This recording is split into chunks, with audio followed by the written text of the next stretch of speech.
Welcome to Party on Broad. I'm Freddie Burns with my partner Chris Dives, and we have special guest Mitch Kofsky of the Hardcore Sports Network here. Boy, am I pumped up for tonight. We have an exciting show for everyone. We got Sixers, Eagles. Sixers, hottest team in the NBA right now. Why is there no juice? There's no juice in this city for the Sixers. And then, of course, on Saturday night, the divisional round, the Eagles host the New York Giants. But there's a myth out there. There's a giant myth that we're going to dispel later. But we're going to open this up. We got a long show. We want to make it within a 30-minute segment there, so we're going to be quick. Let's start with the Sixers here. Dives, why do I got to be excited? Why do I got to be excited about the Sixers? Joel Embiid is averaging 35-plus points per game in January. He's averaging more points in his career, in any season in his career. He's having the most efficient scoring season in his career. He's second in points per touch among 213 qualified players. James Harden is a plus 36 on the court in January. He has in 41% of the games, 20-plus points, 10-plus assists. The Sixers have the fourth best defensive rating in the NBA, the fifth best net rating, and they have the fifth best differential in the sport with their top three players missing double-digit games. Any player with common sense would say if you're top 10 in offense, if you're top 10 in defense, you're an elite basketball team. The Sixers are nearly top 5 in both of those categories, and yet the Sixers fans, majority casual fans, still want to dismiss Philadelphia 76ers. I haven't been able to kind of break down the Sixers this year, but I've got a lot to talk about tonight. They're 28-16, third in the Eastern Conference now, with four and a half back of first of those Celtics. Mitch, what's there to be excited about these 76ers? I gotta say this, Maxey off the bench. I've actually been saying that for like a while now, that Maxey should come off the bench for like a spark. And Maxey actually wanted to come off the bench, which is huge. Can you imagine? He can start anywhere he wants in the league. But he's like, no, I'll go on the bench. And Anthony Melton is doing his thing. So Maxey coming off the bench is huge. We are going to get into Maxey as well coming off the bench. Is it good or is it bad? What's up, Pat Bernard? Thanks for listening of Devro Sports. Let's start with this dynamic duo, this elite duo. Joel Embiid's averaging 33.6 points per game, 9.8 rebounds, 4.2 assists. Harden, 21.7 points per game, 11 assists, 6.3 rebounds, 38.2% from three. Look at this elite tandem that we're watching as this pick and roll, fake pick and roll. Just enjoy the highlights here. James Harden and Embiid, this tandem is something that this is what we wanted it to be, what we dreamed for it to be, and it's coming alive before our eyes. Joel Embiid with according to Sean Barnard, Joel Embiid's stats with Harden on the court versus off the court is growing as well. He makes Embiid better. For anyone that wants to question if it's working or not, 50.7 points per possession for Joel Embiid with Harden on the court, only 44 per 100 possessions, only 44.2 points per 100% with Harden off the court. And then everyone's like, oh, well, Embiid's on the three-point line too much, which I agree with sometimes, but not when Harden's on the floor. When Harden's on the floor, his rim frequency is 35.6%. When Harden's off the floor, ironically, as he banks in a three here, when he's off the floor, it's 28.3% rim frequency. Mitch, how is this duo doing in your eyes? This duo is exactly what I wanted to see. The first full season of James Harden and Joel Embiid. Last year, he was coming off the trade, and of course, they can't gel right away. So this season, we actually get to see it. The pick and roll is deadly, the pick and pop. Harden averaging a double-double, which is huge for Joel Embiid because he doesn't need the ball in his hands for most of the time. So I actually like it. I think it's the best duo in the league. Sorry, KD. Sorry, Kyrie. How about you, Dives? What's up with this duo? I mean, it's always been about sharing the basketball. And I think the Sixers are always at their worst when it's just dump the ball down to Joel, everybody ball watching, Joel Embiid playing too much hero ball. You look at Embiid and Harden sharing the court together, plus 6.1 plus minus, 13.1 net. James Harden is also hitting 40% from three in January. Over the last 15 games, man, Embiid and Harden are averaging 56.2 points per game combined. That's only worse than Tatum and Brown for Boston at 67.7 points per game. That's better than Brooklyn's Durant and Kyrie Irving.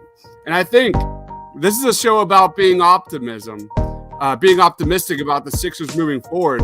I think the biggest news to talk about here is James Harden's growth in the pick and roll for the Philadelphia 76ers. He was 45th percentile during last year's regular season. He was 63rd percentile during the 2022 playoffs. This year, 73rd percentile as a ball handler in the pick and roll.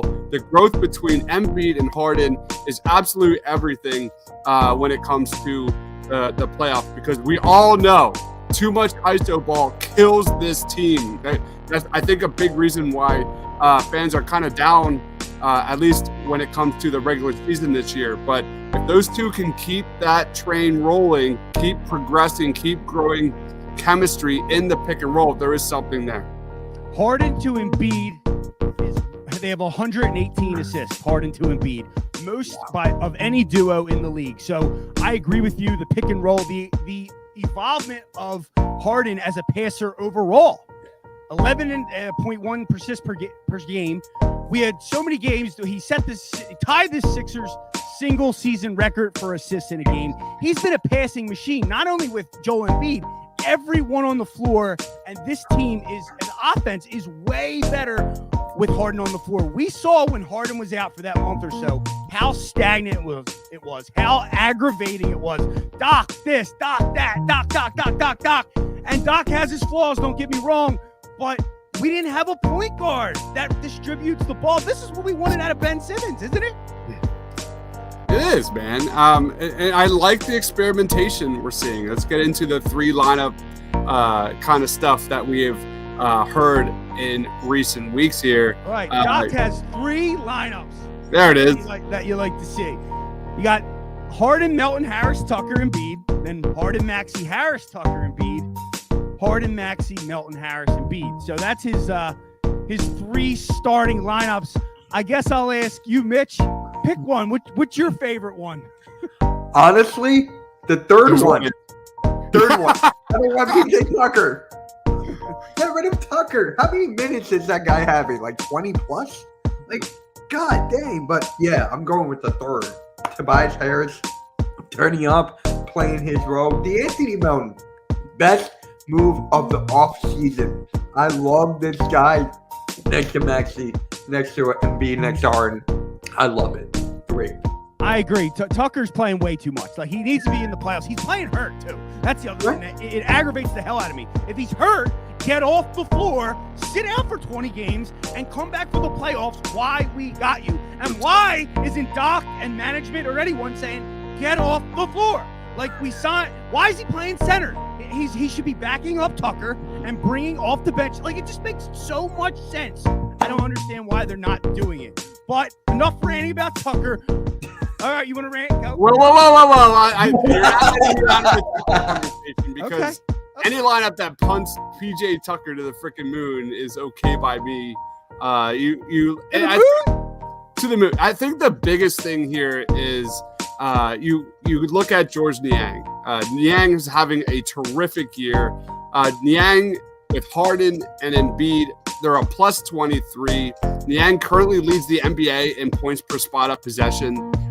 His minutes are down, but he's doing a really good job making it basically impossible for teams to double down low on Joel Embiid. Of course, he has those defensive deficiencies there, which will be critical come playoff time.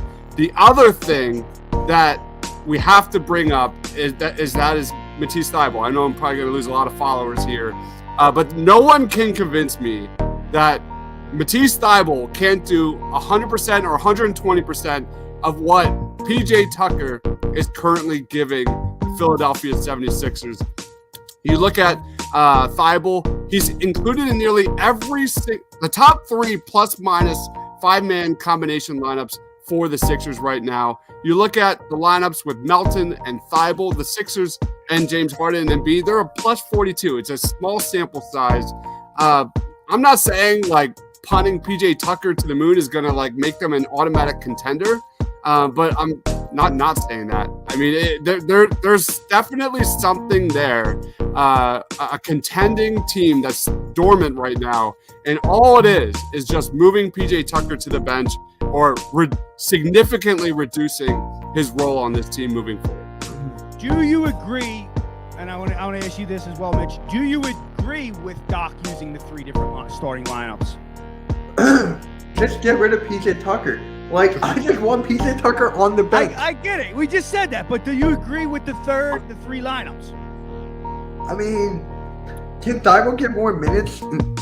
That's what I want, but I guess I agree with it to an extent. I think I agree with Doc. Like, as much as like people were laughing at him, and I think I crushed him at first in the beginning. Like, your first thought, like, oh yeah, you're a genius, Doc. Here we go. But it's good to mix and match. It's good to identify strengths and weaknesses of other teams, and then adapt your lineup to that. And you were talking about it before the show.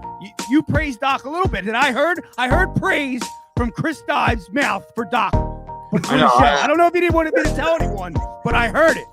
If anybody didn't know, I'm one of Doc's biggest fans, clearly. But yeah, I give him credit for experimenting. You know, he's still got a lot to kind of figure out, especially when it comes to Thibault. And yes, I am a B-Ball Paul fan. Me too. Credit to Trez for kind of balling a little bit better in the last month or so. But I agree, Quentin. The concern with Maxey and Harden in the backcourt in the playoffs is legit. I mean, that's what this all comes down to. You know, the playoffs you're as good as your last, or you're good as your worst defender. And Maxey and Harden against teams that will zone you, they really struggle with that. Look at OKC a few games ago. So they struggle with teams like that. You look at Boston, that's a major concern. But that's down the road. That is down the road. So for me, you gotta figure something out with PJ Tucker. It's clear that his role on this team is to make Joel Embiid and James Harden happy. For what it is, for whatever it is what it is. That's the only thing I can think of, because he doesn't fit Doc's offense at all. There's no ball movement. He's not cutting to the basket. He's barely shooting threes. I mean, he defends the opponent's best player, but he doesn't do that great. So who knows? You brought up Maxey, and that's the last thing I'm going to get to with the Sixers. He's now moved into this 6-man role the last 2 games, playing tremendously. I think 20-plus points in both games, 23 points the other night. He seems to be embracing it, actually liking it, as Mitch said earlier. You talked about the defense, and when he's on the floor, they're bottom 30. They're 29, I think, against guards. You see these guards go off night after night when Harden and Maxey are on the floor together. Off the floor, top 5 defense. Mitch, you were really excited about it in the intro. What's up with Maxey as the 6-man? I love it, man. It gives you that spark. It gives you that spark what we need. I mean, come on. Niang. Someone with Niang on the floor is slow as hell. I mean, come on. We're one of the slowest teams. So Maxey on the bench, athleticism, you got Sigma, you got Thibault, you got Montrez. So they're slow. You need some speed. You need some young guys, and Maxey's there. Maxey's there. Perfect for that role. Perfect. I love it. You like Maxey as a 6-man or as a starter, Dibs? I don't think it matters. It doesn't matter who starts. It matters who finishes. And all of that is contingent on who has confidence, who's hitting their shots, and what the opposing team presents in terms of lineups and size and play style. So that's going to be really big for them. At the end of the day, Maxey's confidence and growing as a basketball player is really the only chip the Sixers have currently to going from here to there as a contender. They have to figure it out. And I'm going to say it again. Kudos to Doc for figuring this out. This is something we have said before the season started. Why not try and see what it looks like with Maxey leading the second unit? Because everybody knows there has been times this season with no Embiid and no Harden, or no Embiid and just Harden and Maxey. Sixers looks like a completely different team when they're pushing the basketball. They're getting Maxey in the open court, and Maxey's doing what he does best. His bread and butter is just being a lightning bolt down that open court, and we'll see what happens. But that's all you can ask. I mean, that's all you can ask at this point, to see for Doc Rivers to kind of play around with these things and see what works and get ready for the playoffs. Maxey was projected as a sixth man when he was drafted. They said he didn't have his shooting yet. They didn't know he was going to develop the shooting, though, which he did rather quickly. So, I agree with Quentin Moore here checking in. Thank you always for chiming in and listening as well, Quentin.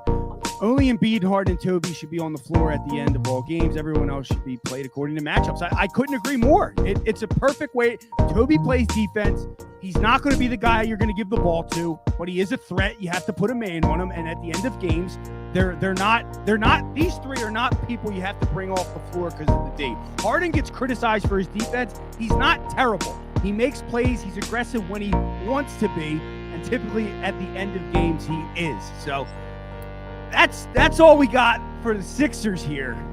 So let's jump into, and before we jump into the Eagles, big game on Sunday. Me and Dives, we do a post halftime and pregame show every week, but this week it's going to be live. Me and Dives won't be there. It's going to be live in Delaware County, down in, they put Leicester, PA. It's Prospect Park, PA, 400 Powhatan Avenue, Kelly's Corner Bar. Get there before and after. There'll be a live pregame show. Me and Dives will probably do a halftime show, internet from our home, and then there'll be a post-game show as well. So get down to Kelly's Corner Bar in Delco. Check that out. Now, let's get to the Giants. In my opinion, the biggest rival. Okay, and we need to dispel this myth that everyone's so worried about, trying to beat a team the third time, and how crazy it is. Dives, Mitch, if you know, say it. Do you know the actual record of teams that play the third time? I think it's 15-9. It's 21-14. 21-14. I was going to say 17-10. Oh, record of teams in the playoffs. I'm sorry, let me clarify. Record of teams in the playoffs that are 2-0 facing the third team. So 60% of the time, that team wins.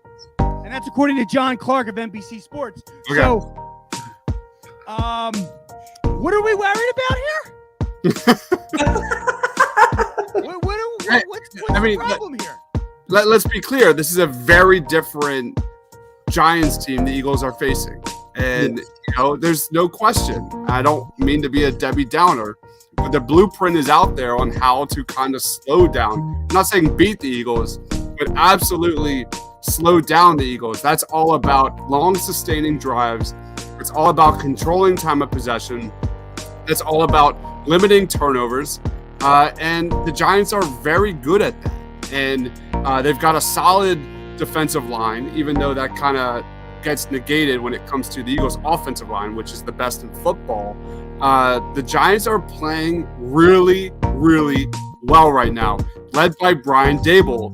And his creative play calling is arguably the most fun to watch in football right now.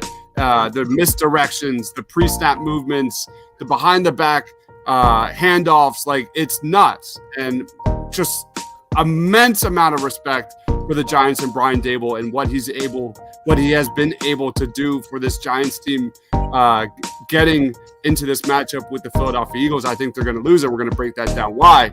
But for me, it doesn't matter, because both of those first two games couldn't be any different. The second game for the Eagles, they literally took out 90% of their running plays, and it was a vanilla cupcake game plan against this team. The Giants barely played any of their starters. At the end of the day, that doesn't matter. 1 game, 2 game, 3 games. It does not matter. What does matter, the Eagles better be on their A game because they're facing a hot Giants team. The other myth, a red-hot Giants team. That is a myth as well. Chris. All right, let's hear it. So, Mitch, let me say why I should be scared of the red-hot Giants team that has won 3. That's 3 of their last 9 games. 3 of their last 9. The not red-hot Giants. Are you scared of them? Are they red-hot? Am I crazy here? No, but they had Kenny Galladay score on us, so that's kind of embarrassing. But I'm actually really confident about this game. Like, I haven't been most confident in a while. But when it comes to this Giants team and what the coaching has done, you got to look at the players and how they build themselves up from the beginning to now. Yes, they won 3. Yes, whoop-de-doo. I mean, they're not going to win. Let's just keep it at that. They're not going to win. I'm getting really tired of this, and I had to deal with Giants fans all week in my network. Like, oh my God, it's crazy. I can't take it anymore. I have no worry for them either. Before we get into our predictions, though, I want to get into. I hate the Giants. I hate them just as much as the Cowboys, to be honest with you. So let's just go around real quick. I'll start with Dibes. I was going to do top 5. We don't have enough time. Your most hated Giant. And by the way, I'm stealing this from WIP. The NY stands for next year. The next year Giant. By the way, so who's your most hated Giant and why? I mean, I would like to say Eli Manning. Because watching the Giants win that Super Bowl and all that kind of stuff was some of the most painful sports watching of my life. But I will say Jeremy Shockey. I'm a little bit older. I remember just absolutely hating Jeremy Shockey, his matchups in the red zone against Brian Dawkins, man. And to be fair, Jeremy Shockey came out on top way more than I liked, especially on those 50-50 balls. Dude was a monster, but the dude was just a straight-up jackass, man. I hated Jeremy Shockey. One of the ultimate hate-the-face players of all time. I hated him so much as well. Mitch, who's your hated Giant? Tiki Barber. Yeah, nice. Hey, he's annoying now, too. Running back, bro. Not running back, we could not stop. I hate him, and surprisingly, I hate his brother more for that big kick. I hate him more than Tiki Barber, but oh my God, Tiki Barber. Rondé Barber's worse because that was the year. That was the year. Yeah. I hate the most, and Barber, and he had a fumbling problem too. They made him like around like this, and he was like, screw. And it was just like, I'm with you there as well. My most hated Giant, it's Eli Manning. It really is. Like, if I look at him, I get annoyed. And I know he's been a little funny on his little show with his brother, but he's tagging off his brother. Like, the show don't work without Peyton, bro. Like, it just doesn't work. I can't stand Eli Manning, not only because he subtly takes shots at Philly, like the kids are giving him the finger and all that, yada, yada. He dramatizes the hell out of that. But because he sucks. He's the most overrated quarterback ever. And the 2 Super Bowls are going to get him in. But he's a 500 quarterback record-wise. He has interceptions galore. He fell to the ground so many times when the pass rush came. I hate Eli Manning. I can't describe it. I hope he comes back. Like he says he's going to, I said I'm never going to go back to the link, but I'm going to have to make a return. Like, shut the hell up. And I hope every person in there gives him the finger. A double finger, and he can come out and tell a story about that too. Screw Eli Manning. And I want to add to that, your commercials suck, man. God damn it, they are terrible. Oh my God, don't even get me started. Don't even get me started. Shout out to Michael Strahan, who's just an absolute terrible person. I hated Michael Strahan. Him going up, like I said on my previous one, like him going up against John Runyon. Man, I lost a lot of years of my life watching that matchup.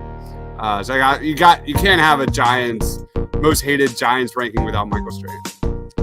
All right, let's get to our predictions. And I'm going to do the whole NFL here. We'll make it quick, though. You don't got to get a long, drawn-out one. So let's start. We're going to do the Eagles last. Let's start at 4:30. You got Doug Peterson, 9-8 Jaguars, huge comeback last week, going to face his protege, as well as he brought him around as a quarterback. Andy Reid, the 14-3 Chiefs. Mitch, score and who do you think's going to win? I got Kansas City winning because, it's just Patrick Mahomes. It's Patrick Mahomes at the end of the day. I mean, come on. He's going to do, no-look passes, that shovel pass. He's going to do whatever he wants to that defense. So, I got 30-10 or 30-20. Kansas City. Dives. Chiefs or Jags? God, I want to go Jaguars so bad here. Not going to happen. It's not going to happen. But I will say Jaguars are going to keep this one interesting. I think the Jaguars are going to show up. I'll go Chiefs 30, Jaguars 27. You look at that Kansas City defense, they struggle against the pass. I think Trevor Lawrence, Dougie P will have something for them. Give me Chiefs winning, but the Jags having an impressive performance.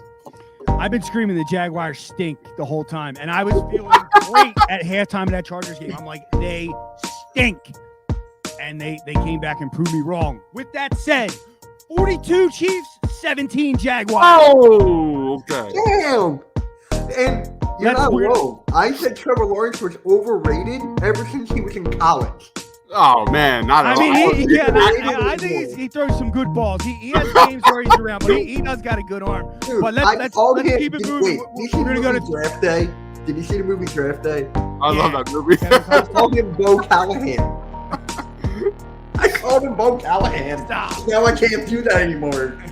That's an underrated movie, man. I love it. I love it. All right, 3 o'clock Sunday, you got the 12-4 Bengals visiting the Buffalo Bills.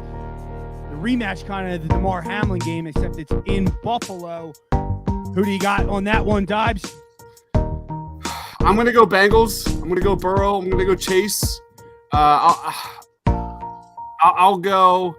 I just think Burrow's ability to get the ball out fast, get it to Chase, get the ball downfield is going to be too much for the Bills in this one. I'll go Bengals. It's going to be another high-scoring game. I'll go Bengals 34, Chiefs 31. I'm sorry, Bills 31. Mitch, Bengals or Bills? Bills at home. I got the Bills, man. I got the Bills.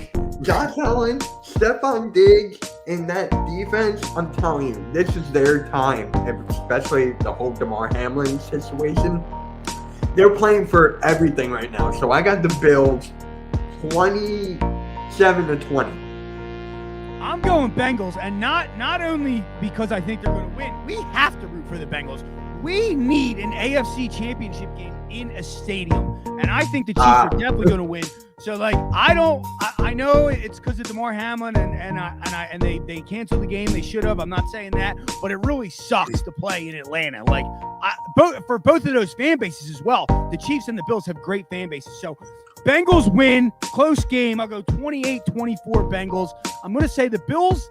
They almost lost to that Miami team last week with what the heck's his name? The third string quarterback. Bengals. 6:30 p.m. Sunday.